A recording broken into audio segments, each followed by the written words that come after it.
the Fourth Amendment. The right of the people to be secure in their persons, houses, papers, and effects against unreasonable searches and seizures shall not be violated, and no warrant shall issue but upon probable cause, supported by the oath or affirmation, and particularly describing the place to be searched and the persons or things to be seized. Fourth Amendment originally enforced the concept that each man's home is his castle, secure from unreasonable searches and seizures of property by the government. It protects against arbitrary arrests and is the foundation of the law regarding search warrants, stop and frisk, safety, and inspections. Wiretaps and other forms of surveillance, as well as being fundamental to many other criminal law topics and to privacy law. Well, I hope that the accompanying video assists you with this week's discussion board questions. Hope the video is interesting enough for you.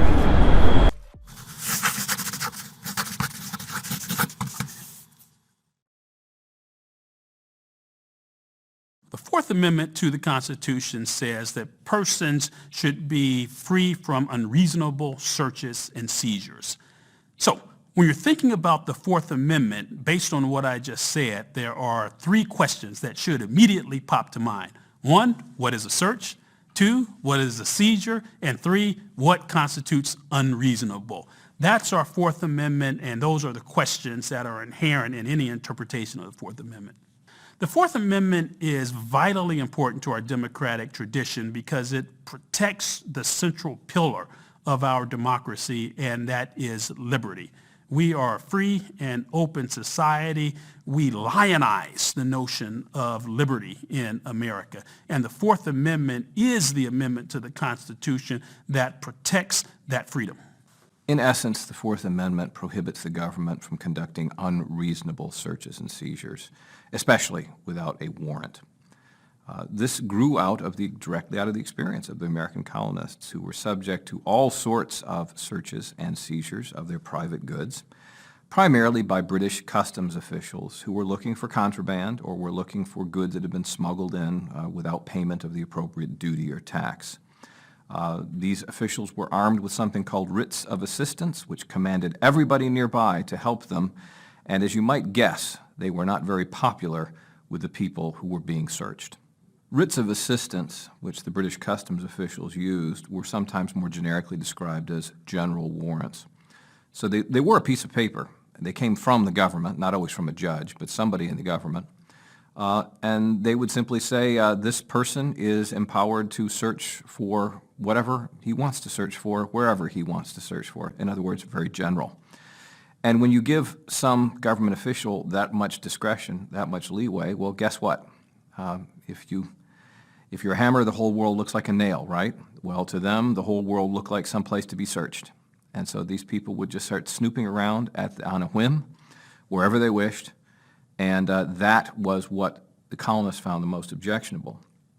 They insisted that if the government is going to issue a warrant, it should be for a specific item or items, specifically described, in a specific place, with specific limitations as to the time that this sort of thing can happen. And the whole idea here was that, yes, the government does have the power to search in appropriate circumstances when there's probable cause to believe that a crime's been committed or might be committed, but it doesn't have, or it shouldn't have, the power simply to snoop around at whim. Probable cause, which is a standard of belief. It's what do you know about this person that makes it appropriate for you to deprive them of their liberty, typically because you have information that leads you to believe that this person committed a crime. So probable cause is a relatively uninformative two-word phrase, but police officers have to educate themselves about what the courts in their jurisdiction say might lead to probable cause. So there are a lot of circumstances that police officers learn they can take into account. For example, the kind of area in which they see certain behavior. if they know that this is an area where a lot of drug trafficking takes place, they can take that into account in deciding whether some equivocal kind of behavior is sufficiently correlated with drug dealing so that it rises to the level of probable cause. They can take into account the prior contacts they or other police officers have had with the people with whom they are dealing. They can take into account what police officers know that perhaps ordinary citizens don't know about the way that certain crimes are committed. One of the most difficult judgments that a law enforcement officer has to make is when they can conduct a search or a stop without having a warrant. There are many situations in which law enforcement is allowed to make a search without a warrant if they observe something that gives them reason to believe that something illegal is going on, and there's no time to get a warrant because the person's in an automobile or out on the street where they can leave the area right away. And so the constraints of the Fourth Amendment are something that always have to be in the back of the officer's mind. But the officers also have to be concerned with effective law enforcement and reducing the danger to the community.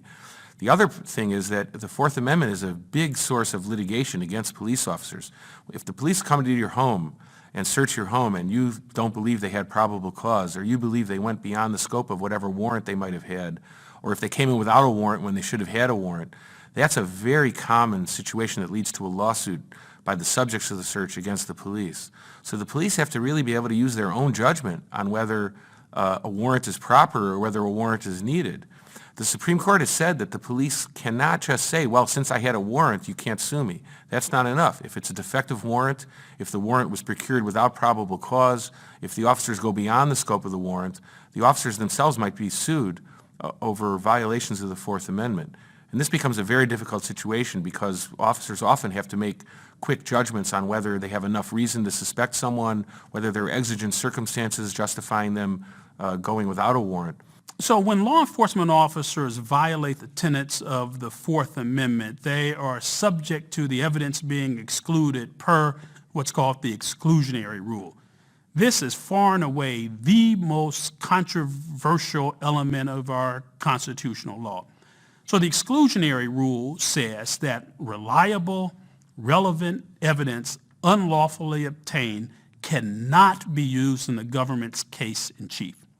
This is our law. This is the long-standing law since a case called Mapp v. Ohio. That was a case where a woman named Del Rhea Mapp had illegal pornography in her home.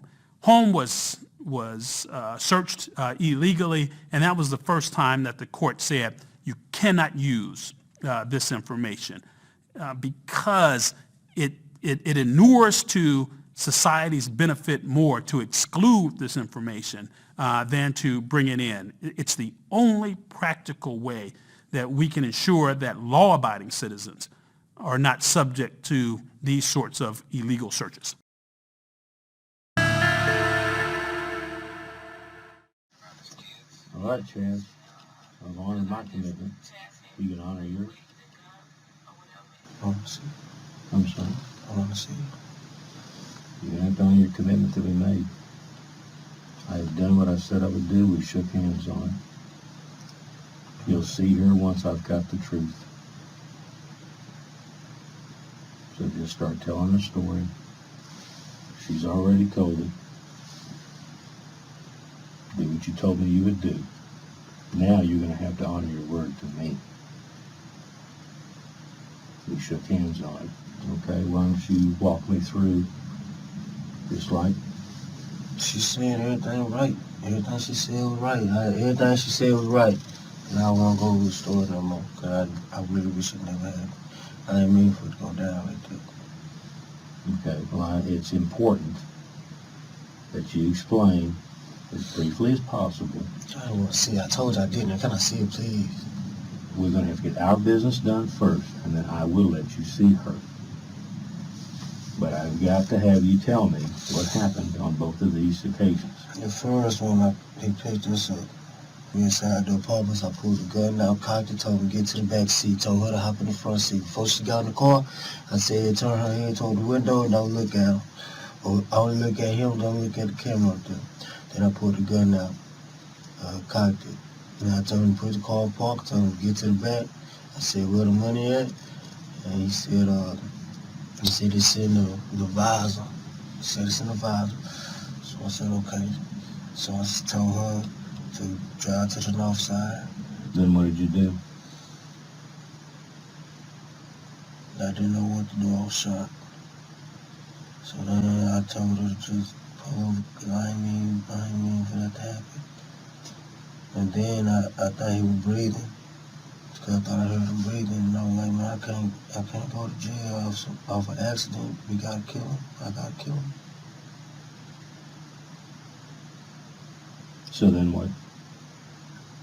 Then I shot him again. How many times did you shoot him? Twice. All right, and then what did you do? We dropped him out. Okay. Tell me about the second one. The second one, the only reason I shot him because he was finna pull out a gun, or it looked like he was finna pull out a gun. I wasn't meaning to shoot him. I just wanted to get I was just trying to get the money. But as soon as I cocked it, he went to reach for it, or whatever it was, and I shot. I didn't mean for it to happen like that at all. Can I see it now, please? Yeah, well, I want to tell you something, Chaz. Look at me. And this may sound a little odd, all right? Look at me. I'm proud of you.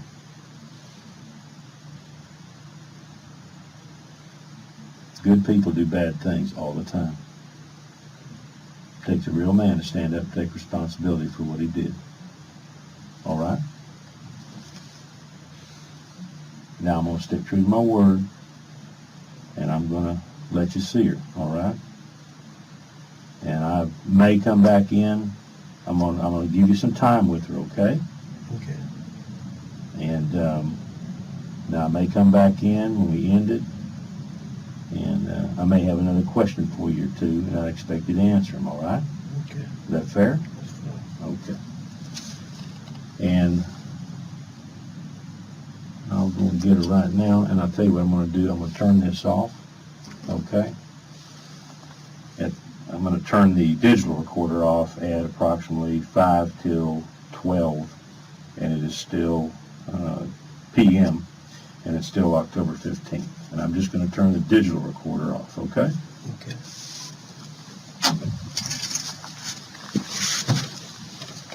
True to my word, all right? I'm going to let y'all have a few minutes alone. Okay. All right? You realize you're not going home tonight, right? Okay. All right.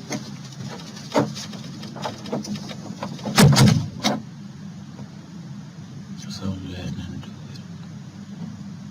Just like I told you I would. Well, that's what I had in my pocket. Take it.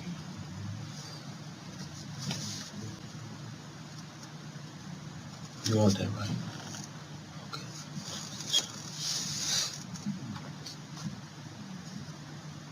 You know what they told me? Told me they gonna either give me the death penalty or life. Do you believe that? What did you say? Told me death penalty or life. Criminal charges had to be dropped in Newport News. Prosecutors and defense attorneys say it's because of a detective's, quote, bad interrogation. The action-strong scrutiny took place during a suspect interview, and that suspect was a young teenager, a kid only in middle school. 13 News Now investigative reporter Laura Geller joins us with the story. In this video obtained only by 13 News Now, you're not going to see anyone beaten. There are no bruises or broken bones as evidence of abuse. But lawyers argued and a judge agreed this interrogation was such a violation of the teen's rights, they had no choice but to throw out the evidence and drop the charges. This teen and his mother wanted you to see this video because they believe the community should know what sometimes happens in these situations. 14-year-old Gabriel is arrested on suspicion of breaking and entering and stealing guns from a home in Newport News. He's brought into this small room at the police department and left twisting in handcuffs for almost an hour and a half. I think it's very clear that this child's constitutional rights were violated. It's just the start of Public Defender David Lee's problems with this interrogation. Detective H.T. Troom comes in and reads Gabriel his Miranda rights. It takes less than 10 seconds. Now, you have the right to remain silent. Anything you say can and will be used against you in the court of law. You have a right to speak with an attorney and have one present during questioning. If you can't afford one will be appointed for you. Newport News Police Department's own documents on Miranda rights for juveniles advise detectives evaluate the child's understanding. Ask him to repeat them back to you. Troom says, You understand all that, right? The 14-year-old briefly nods. Troom moves on. It might be one thing if this was a 41-year-old long-term drug dealer who's been in a prison multiple times. What you have is literally a middle school 14-year-old. Troom pulls out photos of other kids he says he sent to juvie. He talks about the possible consequences of serving time. You know where he's currently at?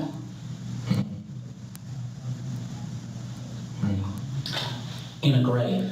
Lawyers tell us that could be a violation right there. By law, juvenile sentencing info is supposed to be private. What happens next is something Lee says he's never seen before. There are no such thing as co-ed prison. The women that they have in prison, the women, they were not women, Gabrielle. You know what I'm talking about. He's speaking to a youngster who's 14, slender, with long hair. I think this is a clear suggestion of prison rape. Troom literally backs Gabriel into a corner, so close their knees are interlocked. And after almost 7.5 hours in a room at the police department with just a few breaks, Gabriel writes an apology note to the victims. That is calculated to wear down, overcome any resistance to where a child is likely to, under this kind of pressure, admit to anything. Lee believes there's no question this is a case of coercion. The justice system doesn't work well if the innocent people end up getting convicted, while the people who actually commit crimes go free. That's the danger. We get the wrong person, which means the right person is still out on the street, and justice isn't served. And for Gabriel's charges, in court, the prosecutor specifically said the interest of justice would not be served if this case were to move forward. We took the concerns directly to Newport News Police Chief Steve Drew. I can understand where he's coming from. I can understand some of the concerns that would be bringing this up in front of a jury, in front of a judge. Do you think this interview or interrogation crossed the line? I think that's a hard question. Do I feel like it crossed the line? I think I would answer that I think there were some things that I would like to see tweaked and different, and that I think we can always do better. Drew doesn't agree with every observation Gabriel's attorney made about the interrogation. He tells me he talked with Detective Troom and his supervisors about exactly what happened in that room. Do you think he should be interviewing juveniles? I'm not at a point where I feel like I have a problem. I have to remove it. Will there be any discipline for him? I don't think this is a discipline issue. I think this is a training issue and a bigger picture. Not Detective Trong, but our whole department. After watching the video, Drew believes some of that training should focus on making sure everyone understands their Miranda rights, no matter how long it takes. He also wants his people thinking about how a kid might perceive a detective's words or body language in an interview. I'm not just not looking for that we want a confession, right? Or that I want the truth. But I want to do that in an ethical and moral way. Drew plans to reach out to experts for their take on this situation and best practices. The chief also reached out to Gabriel's mom and is hoping to spend time with both of them after this. The totality is, what can we do better and how can we improve? And I think when we're willing to ask those questions and look for those answers, that's what makes us a better organization. I'll see you in class.